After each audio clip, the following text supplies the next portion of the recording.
গত 13 মে মধ্যপ্রাচ্য সফরে এসেছিলেন যুক্তরাষ্ট্রের প্রেসিডেন্ট ডোনাল্ড ট্রাম্প। এ সময়ের মধ্যে তিনি সৌদি আরব, কাতার এবং আরব আমিরাত সফর করেন। মধ্যপ্রাচ্য সফরের অংশ হিসেবে সংযুক্ত আরব আমিরাতের রাজধানী আবুধাবিতে অবস্থিত শেখ জায়েদ গ্র্যান্ড মসজিদ পরিদর্শন করেন মার্কিন প্রেসিডেন্ট। এটি ছিল প্রেসিডেন্ট ট্রাম্পের প্রথমবারের মতো কোনো মসজিদ পরিদর্শন করা। গত বৃহস্পতিবার তিনি এ মসজিদটিতে যাওয়ায় সাধারণ দর্শনার্থী ও মুসল্লিদের প্রবেশ বন্ধ রাখা হয়। বিশ্ববিখ্যাত এই মসজিদটি তার দৃষ্টিনন্দন সাদা মার্বেলের গম্বুজ ও ইতালিয়ান মার্বেল পাথরে তৈরি রঙিন ফুলেল নকশার কারণে পরিচিত। ট্রাম্প জুতা খুলে মসজিদে প্রবেশ করেন।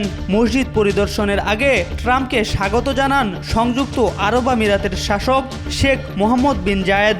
ট্রাম্পের প্রথম মেয়াদে আমিরাতের সঙ্গে ইসরায়েলের সম্পর্ক স্বাভাবিককরণে ঐতিহাসিক চুক্তির মধ্য দিয়ে এই দুই নেতার সম্পর্ক ঘনিষ্ঠ হয়। এ সময় ট্রাম্প মসজিদটির ডিজাইনের প্রশংসা করে বলেন, এটি অসাধারণ সুন্দর। নিজের সম্মানে মসজিদটি একদিনের জন্য বন্ধ রাখার বিষয়টি উল্লেখ করে মার্কিন প্রেসিডেন্ট বলেন, প্রথমবারের মতো তারা একদিনের জন্য মসজিদটি বন্ধ রেখেছিল। এটি যুক্তরাষ্ট্রের জন্য একটি সম্মান।